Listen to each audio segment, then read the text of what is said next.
اللہ تعالیٰ بندوں کو آزماتا ہے، پرکھ کرتا ہے، امتحان لیتا ہے، طرح طرح کی نعمتوں سے اسے مالا مال کرتا ہے، کاروبار وسیع ہو جاتا ہے، اس کے لیے دولت کے انبار لگ جاتے ہیں، دنیاوی مال و اسباب اس کے لیے جمع ہو جاتا ہے، منصب ملتا ہے، عہدہ ملتا ہے، اقتدار ملتا ہے، شان و شوکت ملتی ہے، لوگوں کے دلوں میں اس کا گھر بنتا ہے، تو اس کے ذہن میں یہ بات آتی ہے کہ میرے رب نے مجھے جو عزت دی ہے میں اس کا استحقاق رکھتا تھا، اور میں اگر اس لائق نہ ہوتا تو مجھے کیوں نوازا جاتا، تو گویا میرا رب میرے اوپر راضی ہے۔ اور پھر جب محفل نعت میں مہمان خصوصی بھی بن گئے تو پھر تو ان کے نفس کو اور تسکین مل گئی۔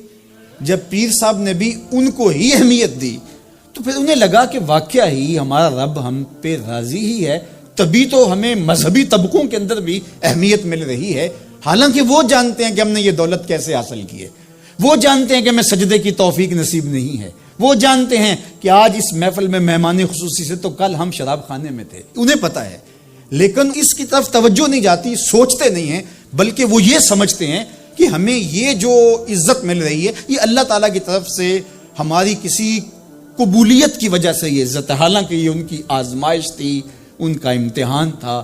دوسری بات، وَأَمَّا إِذَا مَبْتَلَاهُ، اور جب اللہ اس کو آزماتا ہے، فَقَدَرَ عَلَيْهِ رِزْقَهُ، اور اس کے رزق کو تنگ کرتا ہے، اس کو آزمائش کی بھٹی میں ڈالتا ہے، فَيَقُولُ رَبِّي أَهَانَنِ، تو پھر وہ چیخ اٹھتا ہے میرے رب نے تو مجھے ذلیل کر کے رکھ دیا۔ بیماری آ جائے، ابتلا میں مبتلا ہو تو وہ کہتا ہے کہ میرا رب مجھ سے ناراض ہو گیا، تو یہ انسان کی کج فکری، ایسا نہیں ہے۔ کسی شخص کو دولت کا دیا جانا یہ اللہ کی رضا کی دلیل نہیں ہے، اور کسی شخص کو غربت کے امتحان میں ڈالا جانا یہ اللہ کی ناراضگی کی دلیل نہیں ہے۔ حضرت امام رازی نے لکھا ہے کہ مکے سے لے کر طائف تک 70 ایسے نبیوں کی قبریں ہیں جن کی وفات صرف بھوک کی وجہ سے ہوئی ہے۔ تکلیفوں میں، آزمائشوں میں، امتحانوں میں، ابتلاؤں میں اس کے بندے رہے ہیں۔ میرے اور آپ کے آقا و مولا حضور ختمی المرتبت کے گھر میں کبھی برابر چولہا نہیں جلتا تھا، کبھی کھانے کے لیے کچھ میسر نہیں ہوتا تھا، پانی پی کے اور کھجور کھا کے گزارا ہوتا تھا، تو یہ تو کوئی دلیل نہیں ہے۔ اللہ کی رضا کی دلیل کیا ہے؟ نیکی کی توفیق مل جانا۔ اور اللہ کی ناراضگی کی دلیل کیا ہے؟ کسی شخص کا گناہ پہ دلیر ہو جانا۔ کوئی بندہ گناہ پہ دلیر ہے اور معصیت، نافرمانیاں، اللہ کے حکموں کو توڑنا اس کا مزاج ہے، تو سمجھو اللہ اس سے ناراض ہے۔ اور اگر کسی کو اللہ نے سجدے کی توفیق دی ہے، کسی کو اللہ نے اپنے راستے میں خلوص کے ساتھ خرچ کرنے کی توفیقات عطا کی ہیں، حلال حرام کی تمیز اس کو عطا کر دی گئی ہے، تو پھر سمجھ لو کہ اللہ اس پہ راضی ہے۔ باقی رہی بات کہ کسی کو دولت کا زیادہ دیا جانا، کسی کو کم دیا جانا، تو یہ آزمائش ہے۔ اب جو اہل ایمان ہیں، اللہ کے بندے ہیں، وہ کیا کرتے ہیں؟ جب دولت زیادہ ملتی ہے، اقتدار ملتا ہے، منصب ملتا ہے، تو صرف اللہ کے شکر کے دائرے میں آ جاتے ہیں، اور جب مصیبت آتی ہے، تکلیف آتی ہے، اذیتوں میں مبتلا ہوتے ہیں، تو پھر وہ یہ نہیں کہتے کہ ہمارے رب نے ہمیں ذلیل کر دیا، بلکہ وہ اس پہ صبر کرتے ہیں اور اللہ کے حضور دعائیں کرتے ہیں، التجائیں کرتے ہیں کہ مالک تو نے جو جس آزمائش میں ڈالا ہمیں پورا اترنے کی توفیق نصیب فرما، ہماری سفید پوشی کا بھرم نہ ٹوٹے، اور ہمیں اس مشکل وقت سے بچانا کہ جب ہماری یہ غربت ہمیں کفر تک لے جائے۔ اور جب ان کو دولت مندی دی جاتی ہے تو وہ ڈرتے ہیں کہ اللہ ایسا نہ ہو کہ یہ دولت ہمیں فرعون بنا دے، یہ دولت ہمیں نمرود بنا دے، ہمارے اندر بخل پیدا ہو، تکبر پیدا ہو، ہمارے اندر غرور پیدا ہو، تو وہ اس حالت کے اندر اللہ تعالیٰ کا شکر یا دوسری حالت میں اللہ کے حضور صبر کی توفیق مانگتے ہیں اور صبر کے ساتھ اپنی زندگی گزارتے ہیں۔ آقا کریم علیہ السلام نے ارشاد فرمایا کہ کون ہے جو مجھ سے یہ کلمات لے اور ان پر خود عمل کرے اور پھر آگے ان لوگوں تک پہنچائے جو ان چیزوں پر عمل کرے۔ تو بہت سارے لوگ جھولیاں پھیلا کے آگے بڑھ جاتے، لیکن علم کے لیے جو حرص حضرت ابو ہریرہ کے سینے میں تھی، اس وجہ سے انہوں نے پہل کی اور آگے بڑھ کے عرض کی حضور یہ خیرات میری جھولی میں ڈال دیجیے، میں خود بھی عمل کروں گا اور ایسے لوگوں تک پہنچاؤں گا بھی جو ان پر عمل پیرا ہوں۔ تو کہتے ہیں حضور نے میرا ہاتھ پکڑ لیا اور 5 چیزیں گنوائیں۔ پہلی بات میرے حضور نے ارشاد فرمائی، اتق المحارم تکن عابد الناس، اللہ کی حرام کردہ چیزوں سے بچ جاؤ تم لوگوں میں سب سے بڑے عبادت گزار بن جاؤ گے۔ نیکی کرنا بہت اہم ہے، لیکن یہاں جو تعلیم دی گئی وہ گناہ سے بچنے کی ہے۔ ایک شخص رات کو 100 نفل پڑھ لیتا ہے، لیکن صبح اٹھ کے کسی کا حق غصب کرتا ہے، کسی کو گالی دیتا ہے، جھوٹ بولتا ہے، کم تولتا ہے، کم ناپتا ہے، اللہ کے احکام کو توڑتا ہے، اور دوسرا شخص ساری رات عشاء کی نماز کے بعد سویا رہا اور دن کو فجر کے بعد اس نے جھوٹ نہیں بولا، کسی کو تنگ نہیں کیا، اللہ کی مخلوق کو ضرر نہیں پہنچایا، تو شریعت ایسے شخص کو پسند کرتی ہے جو اللہ کی حرام کردہ چیزوں سے بچ جائے۔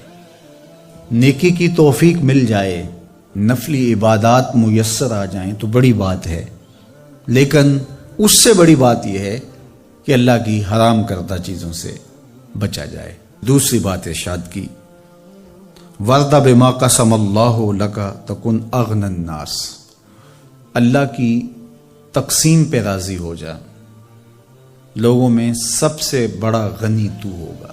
دولت کی کثرت سے بندہ غنی نہیں بنتا، کتنے دولت مند ہیں، نفس کی کمینگی ہی ختم نہیں ہوتی۔ تو غنی اس وقت بندہ بنے گا جب اللہ کی تقسیم پہ راضی ہو گیا، اللہ نے جس حالت پہ رکھا اس حالت پہ خوش ہے کہ میرے مالک نے مجھے جو دے دیا یہ میرے لیے اس نے مناسب جانا، تو بس میں اس پہ راضی ہوں، میں اس پہ خوش ہوں۔ اور اگر انسان یہ نہیں چاہتا اور نہیں کرتا تو جہاں بھی ہوگا وہ مطمئن نہیں ہوگا۔ پھر ارشاد فرمایا، وَأَحْسِنْ إِلَى جَارِكَ تَكُنْ مُؤْمِنًا، اپنے ہمسائے کے ساتھ سلوک اچھا کر تو کامل مومن ہو جائے گا۔ جو آپ کا ہم سایہ ہے تو آپ کا سایہ شفقت کا اس پر پڑنا چاہیے۔ آپ کا ہم سایہ آپ کی طرف سے سخت دھوپ میں اذیت گوارا نہ کرے، بلکہ آپ کے ہم سائے کے آپ ہم سائے ہی قرار پائیں، تو آپ کے ایمان کی کسوٹی یہ ہے، آپ کے مومن ہونے کا معیار یہ قرار دیا گیا کہ آپ اپنے ہمسایوں کے ساتھ کیسے ہو۔ چوتھی چیز، وَأَحِبَّ لِلنَّاسِ مَا تُحِبُّ لِنَفْسِكَ تَكُنْ مُسْلِمًا، اگر تم کامل مسلمان بننا چاہتے ہو تو جو اپنے لیے پسند کرتے ہو تمام مخلوق کے لیے وہ پسند کرو۔ اب کوئی شخص یہ مزاج اپنی طبع میں راسخ کر لے تو معاشرے کے اندر شر، فساد، بدامنی، کسی کے حقوق کو غصب کرنا، کسی سے زیادتی کرنا، کسی کا برا چاہنا، سب کچھ ختم ہو جائے گا، اور یہ معاشرہ جنت نظیر بن جائے گا کہ جو ہم اپنے لیے پسند کرتے ہیں وہ ہم اپنے دوست کے لیے، بھائی کے لیے، ہمسائے کے لیے، عزیز کے لیے، رشتہ دار کے لیے پسند کریں۔ اور پانچویں بات، وَلَا تُكْثِرِ الضِّحْكَ فَإِنَّ كَثْرَةَ الضِّحْكِ تُمِيتُ الْقَلْبَ، ابو ہریرہ، زیادہ ہنسا نہ کرو، زیادہ ہنسنے سے دل مر جاتا ہے۔ مسکرانا تو سنت ہے، مسکرانا حضور کی عادت تھی، جس کی تسکین سے روتے ہوئے ہنس پڑیں، اس تبسم کی عادت پہ لاکھوں سلام۔ مسکرانے کے بعد اگلا مرحلہ دہک کا آتا ہے، لیکن دہک کبھی کبھی حضور سے صادر ہوا، اور کہا یہ حضور علیہ السلام سے صادر نہیں ہوا، تو کہے سے منع کر دیا گیا۔ دہک کبھی کبھی ہو اور تبسم آپ کی زندگی میں شامل ہو۔ اللہ اس حدیث پاک کا نور ہماری روحوں میں اتار دے اور ہمارے باطن میں چراغاں کرے۔ کرونا وائرس کی وجہ سے پورے ملک کے اندر لاک ڈاؤن ہے، تو اس موقع سے بھرپور فائدہ حاصل کر کے ہمیں ذکر و فکر کی طرف آنا چاہیے۔ قرآن مجید کی تلاوت، کثرت نوافل، قضا شدہ نمازوں کی ادائیگی اور دیگر امور خیر بجا لانے چاہیے۔ اپنے ماں باپ کی صحبت میں بیٹھنا چاہیے، ان کی دعائیں لینی چاہیے، اپنے بچوں کے پاس بیٹھیں، اور بہت سارے اور امور جو ہم اپنی مصروفیات کے باعث پورے نہیں کر پاتے، تو یہ موقع ہے ان کو پورا کرنے کا۔ لیکن اس موقع سے ناجائز فائدہ حاصل کرتے ہوئے بہت سارے لوگ اپنے مکانوں کی چھتوں پہ دھاتی تاروں کے ذریعے پتنگیں اڑانے کے شغل میں مصروف ہیں، تو اس شغل سے خدا را باز آئیے یہ موقع ایک دوسرے کی مدد کرنے کا ہے، نصرت اور اعانت کرنے کا ہے، نہ یہ کہ مکانوں کی چھتوں پہ کھڑے ہو کے آپ خونی کھیل کھیلیں اور دھاتی ڈور کے ذریعے سے لوگوں کے گلے کٹیں اور لوگوں کو نقصان ہو۔ تو اس سے خدا را ہمیں خود بھی باز آنا چاہیے اور اپنے بچوں کو بھی اس سے روکنا چاہیے، ان کی حوصلہ شکنی کرنی چاہیے۔ ویسے بھی علماء نے کہا کہ یہ جو پتنگ کٹتی ہے تو بچے اس کو لوٹنے کے لیے دوڑتے ہیں اس کے پیچھے۔ تو عمومی طور پہ ہمارے ہاں یہ کہا بھی جاتا ہے کہ میں پتنگیں لوٹ رہا ہوں یا لوٹ کے لایا ہوں، تو شرعاً وہ اس کی ملک نہیں تھی تو وہ کیسے اس کو اپنے پاس رکھ سکتا ہے؟ تو یہ ایسا گناہ ہے جس کو گناہ نہیں سمجھا جاتا، اور بچپن میں معصوم ذہن پر لوٹ مار کا تصور اس سے ابھرتا ہے، اور آج وہ پتنگ لوٹ کے لایا ہے تو کل بڑا ہو کے بڑا لٹیرا بنے گا۔ تو یہ ماں باپ کو سوچنا چاہیے کہ پتنگ لوٹنے کا عمل لوٹنے کی ایک مشق ہے، اور بچہ اس کو کوئی برائی نہیں سمجھ رہا اور اس کو گناہ نہیں سمجھ رہا، حالانکہ یہ مال لقطہ ہے۔ اور اگر کسی نے پتنگ لوٹ لی یا ڈور لوٹ لی تو ہمارے فقہا نے لکھا ہے کہ 6 ماہ تک اس کا اعلان کرے، مالک کے نہ ملنے کی صورت کے اندر اس کو صدقہ کرے، وہ خود پھر بھی نہیں رکھ سکتا ہے چونکہ یہ مال لقطہ کے حکم کے اندر ہے۔ تو عمومی طور پہ ہم بچے کو بھی شاباش دیتے ہیں، اس کو بڑا دلیر قرار دیتے ہیں کہ اس نے اتنی پتنگیں لوٹی، آج اس کا یہ کمال ہے۔ تو میاں یہ بچوں کے نفسیات کے اندر لوٹ مار کے تصور کو راسخ کرنے کا ایک ذریعہ ہے پتنگ۔ اس نقطہ نظر کی طرف شاید کبھی کسی کی توجہ نہ گئی ہو، تو اس پہ بھی غور کرنے کی ضرورت ہے۔ میں تو یہ بات کہا کرتا ہوں کہ چلتی ہوئی ٹرالی سے یا ٹرک سے جو بچہ گنا لوٹتا ہے تو اس کو بچے کی بہادری اور فنکاری سمجھا جاتا ہے، لیکن آج جس نے گنا لوٹا ہے تو کل وہ ملک لوٹنے لگے گا، کل وہ اور کچھ بھی لوٹے گا۔ تو یہ چونکہ جب برائیاں شروع ہوتی ہیں تو بڑے پیمانے سے شروع نہیں ہوتی، چھوٹے پیمانے سے شروع ہوتی ہیں۔ تو پتنگ لوٹنے کا تصور لوٹ مار کی طرف لے جانے والا ہے، اور دوسرا یہ قاتل ڈور کتنے لوگوں کی زندگی کا چراغ بجھا دیتی ہے، اور کیا گزرتی ہے ان ماں باپ کے اوپر جن کا لخت جگر، جن کا بیٹا ان کے ہاتھوں کے اندر دم توڑ جاتا ہے اور گلا کٹ گیا ایک ڈور سے۔ اور ایسے واقعات ہم کتنے سنتے ہیں۔ تو میں گزارش کروں گا کہ اس خونی کھیل سے باز رہا جائے۔ اخلاقیات بھی اجازت نہیں دیتے، ہمارا ملکی قانون بھی اس کی اجازت نہیں دیتا، اور پنجاب پولیس بھی اس پر ایکشن کر رہی ہے۔ ان کے ساتھ تعاون کیجئے اور اپنے گرد و پیش کے ماحول کی انہیں خبر بھی کیجئے، خود بھی بچیے، اپنی اولادوں کو، بچوں کو بھی اس سے محفوظ رکھیے۔ اللہ آپ کی حفاظت کرے۔ والسلام علیکم ورحمۃ اللہ وبرکاتہ۔ قرآن مجید کا اسلوب بیان دیکھیے کتنا دل آویز اور خوبصورت، اور مذہب اسلام کی خوبصورتی دیکھیے۔ غریبوں کو، یتیموں کو، لاچاروں کو، اپاہج اور کمزوروں کو، بیوگان اور اراملہ اور مساکین کو مدد کرنا، ان کی اعانت کرنا، ان کو کھانا دینا، یہ تو سارے لوگ کہتے ہیں، لیکن قرآن نے کتنی خوبصورتی کے ساتھ ہمیں بتایا کہ مسئلہ کھانے کا نہیں ہے، مسئلہ ان کو عزت دینے کا ہے۔ اگر تم ان کو کھانا دیتے ہو اور تذلیل بھی کرتے ہو تو تم اللہ کی رضا کبھی نہیں پا سکتے۔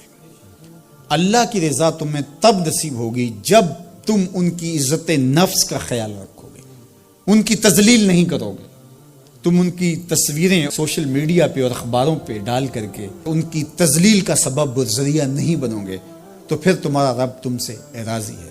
تو بات کھانا دینے کی نہیں ہے، قرآن کہتا ہے تم ان کی خدمت کرو، ان کو کھانا کھلاؤ، لیکن اس چیز کا تمہیں پہلے خیال ہونا چاہیے کہ تم ان کی عزت نفس کو مجروح نہ ہونے دینا۔ وَرَجُلٌ تَصَدَّقَ بِصَدَقَةٍ فَأَخْفَاهَا حَتَّى لَا تَعْلَمَ شِمَالُهُ مَا تُنْفِقُ يَمِينُهُ۔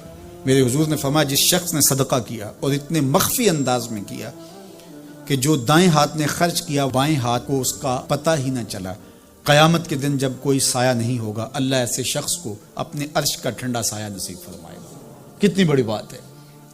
قرآن نے ہمیں سرًا و اعلانیہ دونوں طریقے بتائے ہیں۔ اعلانیہ بھی خرچ کر سکتے ہو، مخفی بھی خرچ کر سکتے ہو۔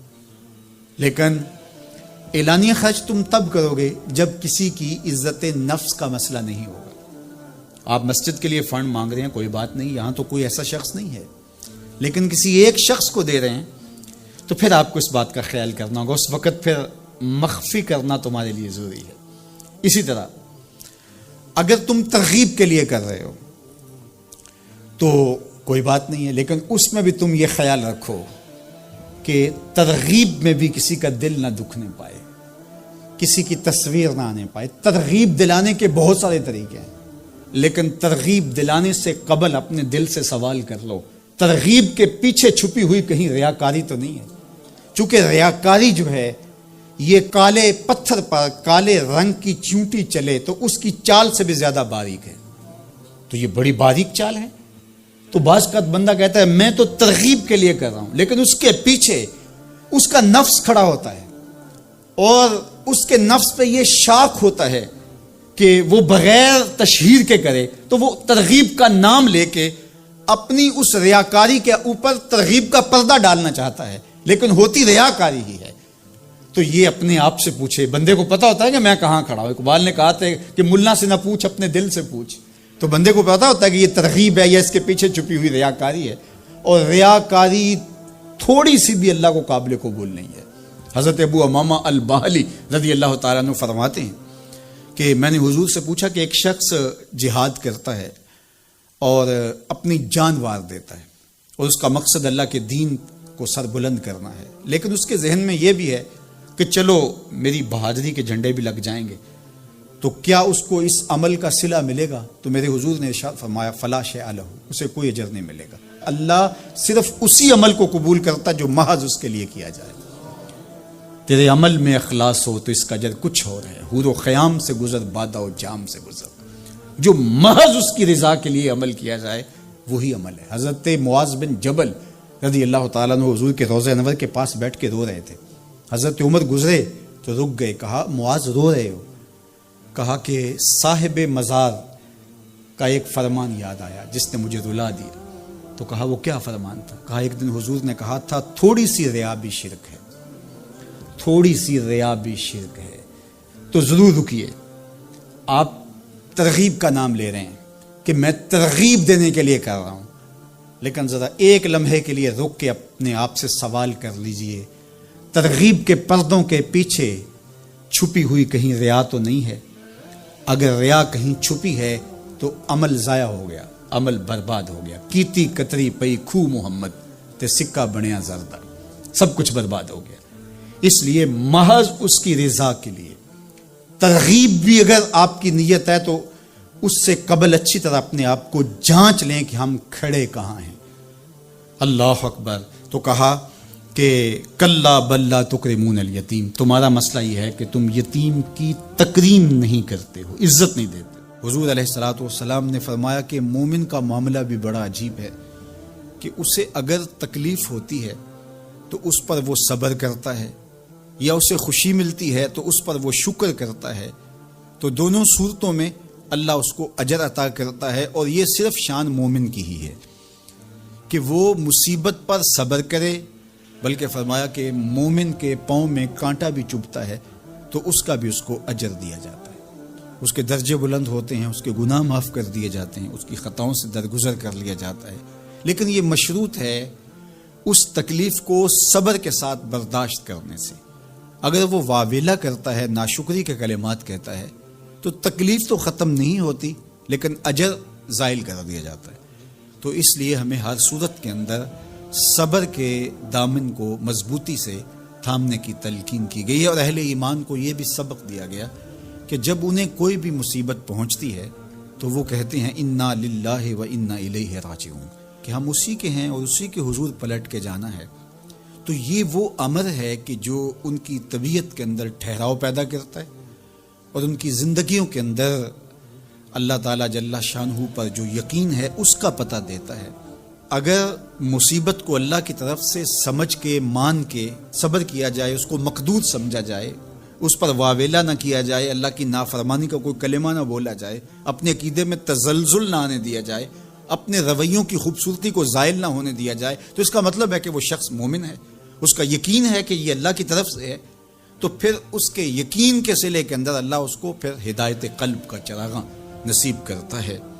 اور فرمایا واللہ بکل شیء علیم، اور اللہ ہر شے کو جاننے والا ہے، اسے پتہ ہے کہ کسی پر مصیبت نازل کیوں کرنی ہے، اور اس مصیبت سے اس کا امتحان لینا مقصود ہے، اس کے درجوں کو بلند کرنا مقصود ہے، اس کے گناہوں کو معاف کرنا مقصود ہے، اس کو کسی آزمائش میں ڈال کر کے اس کو مزید کندن بنانا مقصود ہے، یا اس کا کیا مقصود ہے، اس کو سزا دینا مقصود ہے، یہ اسے پتہ ہے۔ تمہارا رب تمہاری طرف آنے والی جو تکلیفیں ہیں ان کے اندر ہزارہا پنہا حکمتوں سے واقف ہے۔ یہاں یہ بات بھی سمجھنے کے قابل ہے کہ جو شخص مصیبت کے آنے پر صبر اور استقامت کے ساتھ اس سے نپٹتا ہے اور اللہ پر جو اس کا یقین ہے اس میں تزلزل پیدا نہیں ہونے دیتا، کل من عند اللہ، اے محبوب فرما دیجئے جو کچھ ہے وہ تمہارے رب کی طرف سے، یہ اس کا خیال اور فکر ہے کہ یہ میرے اللہ کی طرف سے، تو پھر اس مصیبت کو ٹالنے والا بھی وہی ہے۔ تو اگر یہ اس کا عقیدہ پختہ تھا تو پھر وہ مالک کی دہلیز چھوڑ کے، مالک کی چوکھٹ چھوڑ کے کسی اور دہلیز پہ نہیں جائے گا، کسی اور چوکھٹ پہ نہیں جائے گا، وہ اس مصیبت کو دور کرنے والا مؤثر حقیقی اللہ کو ہی جانتا ہوگا اور اسی کے حضور دعائیں کرے گا، التجائیں کرے گا، کسی شرک کا ارتکاب نہیں کر سکتا ہے، اور وہ مالک کی دہلیز سے کبھی روح گردانی نہیں کر سکتا، بلکہ اس تکلیف کے آنے سے وہ اپنے رب کے ساتھ اور زیادہ جڑ جائے گا، اور اگر وہ صبر کرے تو یہ اس کا ایک مرتبہ ہے کہ وہ حوصلے کے ساتھ اس تکلیف کو برداشت کرے، اور دوسرا مرتبہ جو اس سے بڑھ کر ہے کہ اس پہ اللہ کی رضا کے سانچے میں اپنے آپ کو ڈھال لے کہ جے سونا میرے دکھ وچ راضی، میں سکھ نو چلے ڈاواں۔ اگر وہ اس بات پہ راضی ہے تو کوئی بات نہیں ہے، میں اس پہ راضی ہوں کہ میرے رب کی یہ رضا ہے۔ تو یہ دونوں چیزوں کا مل جانا یا دونوں میں سے کسی ایک کا مل جانا، یہ اللہ کی طرف سے اس کو دیا گیا انعام ہے جو اس مشکل حالات میں اس کو حاصل ہوتا ہے۔ اب وہ کس کیفیت میں ہے اللہ تعالیٰ اس کو خوب جانتا ہے کہ وہ اس پہ صبر کر رہا ہے یا اس کا اندر ڈول رہا ہے، اس کا عقیدہ کمزور تھا اور وہ کمزوری کے باعث جو ہے وہ تزلزل کا، تذبذب کا شکار ہو گیا، تو یہ تمہارا رب خوب جانتا ہے۔ تو تمہارے سینے کے اندر چھپی ہوئی کیفیت تمہارے رب کے علم میں ہے۔ کمایا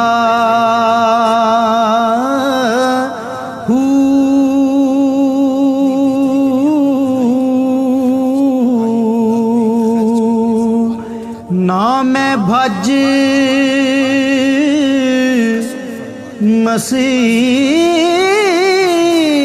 مسیتی وڑیا نا تسبا جو مانگنے لگ جاتا ہے، سوال کا دروازہ کھول لیتا ہے، اللہ اس کے لیے محتاجی کا دروازہ کھول لیتا ہے۔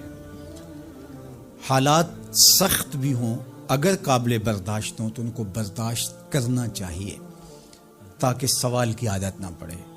انسان مخمصے کی حالت میں ہو، مجبور ہو جائے تو وہ ایک الگ بات ہے، مخمصے کی حالت میں سوال جائز ہو جاتا ہے، لیکن اگر حالت مخمصے کی نہ ہو تو پھر سوال نہیں کرنا۔ تھوڑی سی مشکل آئی اور اناج بٹتے ہوئے دیکھا تو خود بھی سوالی بن کے جا کے کھڑے ہو گئے، جبکہ ہمارے گھر کے اندر اتنا کچھ موجود تھا کہ ہم گزر کر سکتے تھے، لیکن مفت کا مال ہے لہٰذا کوئی حرج نہیں ہے، تو پھر آہستہ آہستہ انسان اس کا عادی بن جاتا ہے۔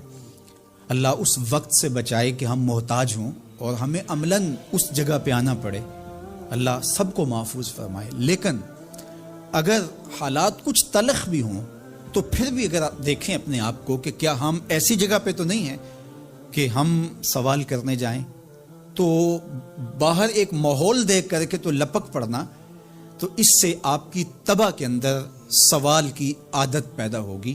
تو اس لیے جو مانگنا شروع کر دیتا ہے پھر اس کے لیے محتاجی کا دروازہ بند نہیں ہوتا، الا یہ کہ کوئی سخت مجبور ہو جائے تو شریعت اس کو اس کی اجازت دیتی ہے۔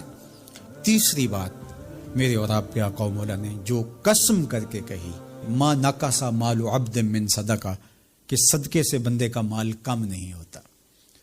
آپ کا اکاؤنٹنٹ کہتا ہے کہ اگر اتنے پیسے اتنوں سے نکال دیے گئے تو باقی اتنے بچیں گے، کیلکولیٹر کا حساب بھی یہی ہے، لیکن میرے محبوب فرماتے ہیں کہ میں ضمانت دیتا ہوں کہ صدقے سے مال کم نہیں ہوتا، تو اس لیے تم راہ خدا میں خرچ کرو گے تو میرا رب کہہ رہا ہے خیر لانفس، یہ تمہارے لیے بہتر ہے، تمہیں لگتا ہے کہ اتنے کم ہو جائیں گے لیکن ایسا نہیں ہے، تمہارا مال صدقے سے گھٹتا نہیں ہے، صدقے سے تمہارا مال بڑھتا ہے، اور اللہ تعالیٰ جل شانہ ایک کا 10 گنا عطا کرتا ہے، 70 گنا عطا کرتا ہے، 700 گنا عطا کرتا ہے، فرمایا اللہ چاہے تو اس سے بھی زیادہ عطا کر دے، اور پھر فرمایا ان تقرضوا اللہ قرضا حسنا یضاعفہ لکم، اگر تم اللہ کی راہ میں قرض حسنا دو تو وہ دگنا کر کے دے گا۔ اچھا، یہ کیسا اللہ کا انداز بیاں ہے کہ خود مال دے کے خود کہہ رہا ہے مجھے قرضہ دو، اور پھر خود کہتا ہے میں دگنا دوں گا۔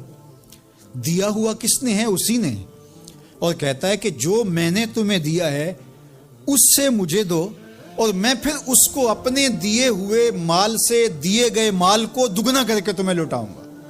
اللہ اکبر، اور پھر فرمایا وَيَغْفِرْ لَكُمْ، اور تمہیں بخش بھی دوں گا۔ واللہ شکور حلیم، وہ شکر گزار بھی ہے اور حلم والا بھی ہے۔ اللہ اکبر، وہ بردبار بھی ہے، وہ تمہارا شکر گزار بھی ہوگا، تمہیں دگنا کر کے بھی دے گا، تمہاری مغفرت بھی کر دے گا، اور تمہارے مال میں کمی بھی نہیں آنے دے گا، اور یہ بہتر بھی تمہارے لیے ہوگا۔ یہ تمہاری آزمائش تھی، تمہارا مال تمہیں دے کر تم سے مانگا، اور جس کے لیے مانگا اس کو اللہ ڈائریکٹ بھی تو دے سکتا تھا، لیکن کہا کہ اس کی آزمائش ہے کہ اس کو غربت کی بھٹی میں ڈالا گیا، تمہاری آزمائش یہ ہے تمہیں فراوانی دی گئی۔ اب دیکھیے کہ وہ آزمائش میں پورا نکلتا ہے، تم آزمائش میں پورے نکلتے ہو، دونوں آزمائش میں پورے نکلتے ہیں، یا پھر تم نامراد اور ناکام ہو جاتے ہو۔ اللہ اکبر، اللہ جل شانہ پورے عالم کے اوپر پھیلی ہوئی وبا کو دور فرمائے، بالخصوص امت مسلمہ کی خیر کرے، اور میرے وطن پاکستان کو امن کا، نور کا، رحمت کا گہوارہ بنائے، اور یہاں نظام رسول کی بہاریں پیدا کرے۔ اللہ ہمیں معاشی بحرانوں سے نکال کے معیشت کا استحکام عطا کرے، اور ایک دوسرے کے لیے جذبہ احساس، جذبہ ہمدردی اور راہ خدا میں خرچ کرنے کا جذبہ فراما ہمارا مقصود کرے۔ کہ اے تن رب دا سچا حجرا،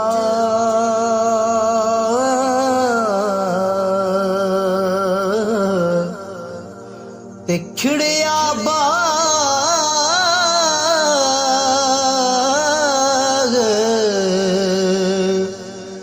بہار